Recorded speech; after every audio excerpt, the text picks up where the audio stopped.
साथियों, श्रीमद् भगवद गीता के अध्याय 12 में आप सभी का स्वागत है।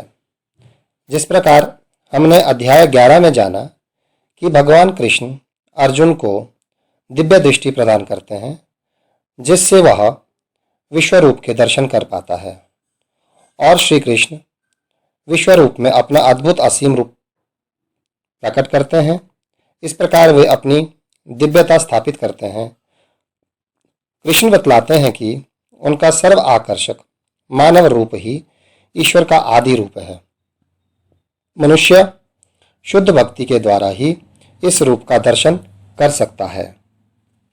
अब हम अध्याय 12 में भक्ति योग के विषय में जानेंगे।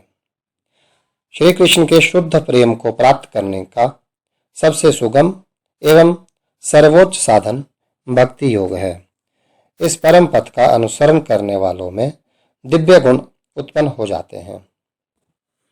भक्ति योग में अर्जुन कहते हैं, अर्जुनो उवाच एवं सतता युक्ताः ये भक्ता त्वां पर्युपास्यते ये च अपि अक्षरम अव्यक्तम तेषां के योगविता तमः। अर्जुन ने पूछा कि जो आपकी सेवा में सदैव तत्पर रहते हैं या जो अव्यक्त निर्विशेष ब्रह्म की पूजा करते हैं, इन दोनों में से किसे अधिक पूर्ण या सिद्ध माना जाए। इस पर श्री कृष्ण कहते हैं, श्री भगवान उवाच मयि आवेश्य मनः ये माम नित्ययुक्ता उपासते श्रद्धया परया उपेताः ते मे युक्ततमा मतः। श्री भगवान ने कहा कि जो लोग अपने मन को मेरे साकार रूप में एकाग्र करते हैं और अत्यंत श्रद्धापूर्वक मेरी पूजा में सदैव लगे रहते हैं, वे मेरे द्वारा परम सिद्ध माने जाते हैं। ये तु अक्षरम अनिर्देश्यम अव्यक्तम पर्युपास्यते सर्वत्र गम अचिन्त्यम च कूटस्थम अचलम ध्रुवम सन्निमय इंद्रिय ग्रामम सर्वत्र संबुद्धयः ते प्राप्नुवन्ति माम एव सर्वभूत हिते रताः। लेकिन जो लोग अपनी इंद्रियों को वश में करके तथा सबों के प्रति संभाव रखकर परम सत्य की निराकार कल्पना के अंतर्गत उस व्यक्त की पूरी तरह से पूजा करते हैं और जो इंद्रियों की अनुभूति से परे हैं, सर्वव्यापी हैं, अकल्पनीय है, अपरिवर्तनीय है, अचल तथा ध्रुव है, वे समस्त लोगों के कल्याण में संलग्न रहकर अंततः मुझे प्राप्त करते हैं।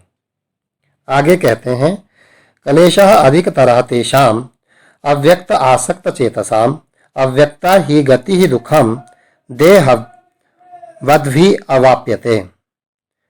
जिन लोगों के मन परमेश्वर के अव्यक्त निराकार रूप के प्रति आसक्त है, उनके लिए प्रगति कर पाना अत्यंत कष्टप्रद है। देहधारियों के लिए उस क्षेत्र में प्रगति कर पाना सदैव दुष्कर होता है।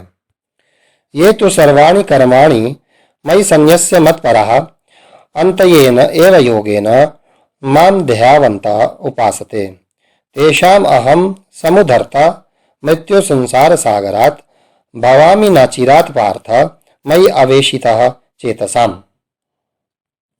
जो अपने सारे कार्यों को मुझ में अर्पित करके तथा अविचलित भाव से मेरी भक्ति करते हुए मेरी पूजा करते हैं और अपने चित्तों को मुझ पर स्थिर करके निरंतर मेरा ध्यान करते हैं, उनके लिए हे पार्थ मैं जन्म मृत्यु के सागर से शीघ्र ही उद्धार करने वाला हूँ। मयि एव मनः आदसत्वः मयि बुद्धिं निवेशयः निवस्यसि मयि एव अतः ऊर्ध्वं न संशय। मुझ भगवान में अपने चित्त को स्थिर करो और अपनी सारी बुद्धि मुझ में लगाओ। इस प्रकार तुम निसंदेह मुझ में सदैव वास करोगे। अथ चित्तं समाधुतं न शक्नोमि मयि स्थिरम् अभ्यास योगेन तत माम इच्छा आप्तुम धनंजय। हे अर्जुन, हे धनंजय, यदि तुम अपने चित्त को अविचल भाव में मुझ पर स्थित नहीं कर सकते, तो तुम भक्ति योग के विधि विधानों का पालन करो। इस प्रकार तुम मुझे प्राप्त करने की चाह उत्पन्न करो। अभ्यासे अपि असमर्थः असि मत्कर्म परम भव मत अर्थम अपि कर्माणि कुर्वन् सिद्धिम अवाप्स्यसि। यदि तुम भक्ति योग के विधि विधानों का अभ्यास भी नहीं कर सकते, तो मेरे लिए कर्म करने का प्रयत्न करो, क्योंकि मेरे लिए कर्म करने से तुम पूर्ण अवस्था को प्राप्त करोगे। अथ एतत् अपि अशक्तः असि कर्तुं मत योगम आश्रितः सर्वकर्म फल त्यागम तत्कुरु यत् आत्मवान। किंतु यदि तुम मेरे इस भावनामृत में कर्म करने में असमर्थ हो, तो तुम अपने कर्म के समस्त फलों को त्याग कर कर्म करने का तथा आत्मस्थित होने का प्रयत्न करो। श्रेय ही ज्ञानम अभ्यासात् ज्ञानात् ध्यानात् विशिष्यते ध्यानात् कर्म फल त्यागः त्यागात् शांति अंतरम। यदि तुम यह अभ्यास नहीं कर सकते, तो ज्ञान के अनुशीलन में लग जाओ, लेकिन ज्ञान से श्रेष्ठ ध्यान है और ध्यान से भी श्रेष्ठ है कर्म फलों का परित्याग, क्योंकि ऐसे त्याग से मनुष्य को मन की शांति प्राप्त हो सकती है। अद्वेष्टा सर्वभूतानां मैत्र करुणः एव च निर्मम निरहंकार सम दुख सुख क्षमी संतुष्टः सततं योगी यत आत्मा दृढ़ निश्चय मयि अर्पिता मना बुद्धि यह मत भक्ता स मे प्रियः। जो किसी से द्वेष नहीं करता, लेकिन सभी जीवों का दयालु मित्र है, जो अपने को स्वामी नहीं मानता और मिथ्या अहंकार से मुक्त है, जो सुख दुख में स्वभाव रखता है, सहिष्णु है, सदैव आत्मसंतुष्ट रहता है, आत्मसंयमी है तथा जो निश्चय के साथ मुझ में मन तथा बुद्धि को स्थिर करके भक्ति में लगा रहता है, ऐसा भक्त मुझे अत्यंत प्रिय है। यस्मात् न उद्विजते लोकः लोकात् न अद्विजते च यः हर्ष अमर्ष भय उद्वेगे मुक्त यः स च मे प्रियः। जिससे किसी को कष्ट नहीं पहुंचता तथा जो अन्य किसी के द्वारा विचलित नहीं किया जाता, जो सुख दुख में भय तथा चिंता में संभाव रहता है, वह मुझे अत्यंत प्रिय है। अनपेक्षः शुचिः दक्षः उदासीन गतव्यथः सर्व आरंभ परित्यागी या मत भक्ता स मे प्रिय।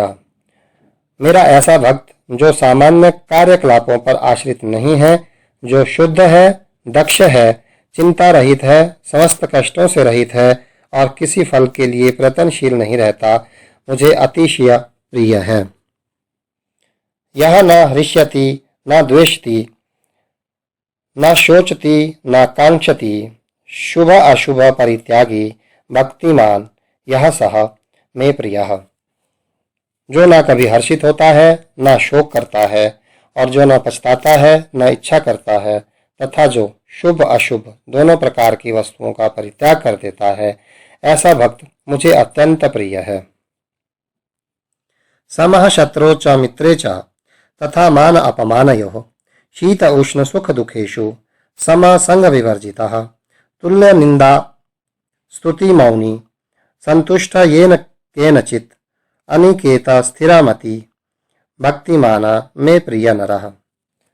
जो मित्रों तथा शत्रुओं के लिए समान है, जो मान तथा अपमान, शीत तथा गर्मी, सुख तथा दुख, यश तथा अपयश में समभाव रखता है, जो दूषित संगति से सदैव मुक्त रहता है, जो सदैव मौन और किसी भी वस्तु से संतुष्ट रहता है, जो किसी प्रकार के घर बार की परवाह नहीं करता, जो ज्ञान में दृढ़ है और जो भक्ति में संलग्न है, ऐसा पुरुष मुझे अत्यंत प्रिय है। ये तु धर्म अमृतम इदम यथा उक्तम पर्युपास्यते श्रद्धानां मत परमः भक्ताः ते अतीव मे प्रियः। जो इस भक्ति के अमर पथ पर अनुसरण करते हैं और जो मुझे ही अपना चरम लक्ष्य बनाकर श्रद्धा सहित पूर्ण रूप से संलग्न रहते हैं, वे भक्त मुझे अधिकाधिक प्रिय है। इस अध्याय में भगवान श्री कृष्ण ने अपने पास तक पहुंचने की दिव्य सेवा की विधियों की व्याख्या की। ऐसी विधियां उन्हें अत्यंत प्रिय हैं और इनमें लगे हुए व्यक्तियों को वे स्वीकार कर लेते हैं। अर्जुन ने यह प्रश्न उठाया था कि जो निराकार ब्रह्म के पथ में लगा है वह श्रेष्ठ है या जो साकार भगवान की सेवा में वह श्रेष्ठ है। भगवान ने इसका बहुत स्पष्ट उत्तर दिया कि आत्म साक्षात्कार की समस्त विधियों में भगवान की भक्ति निसंदेह सर्वश्रेष्ठ है। दूसरे शब्दों में इस अध्याय में यह निर्णय दिया गया कि सुसंगति से मनुष्य में भक्ति के प्रति आसक्ति उत्पन्न होती है, जिससे वह प्रमाणित गुरु बनाता है और तब वह उससे श्रद्धा, आसक्ति तथा भक्ति के साथ सुनता है, कीर्तन करता है और भक्ति के विविध विधानों का पालन करने लगता है। इस तरह वह भगवान की दिव्य सेवा में तत्पर हो जाता है। इस अध्याय में इस मार्ग की संतुष्टि की गई है। अतएव इसमें कोई संदेह नहीं रह जाता कि भगवत प्राप्ति के लिए भक्ति ही आत्म साक्षात्कार का परम मार्ग है। और इस प्रकार श्रीमद् भगवद गीता का भक्ति योग नामक 12वां अध्याय पूर्ण हुआ।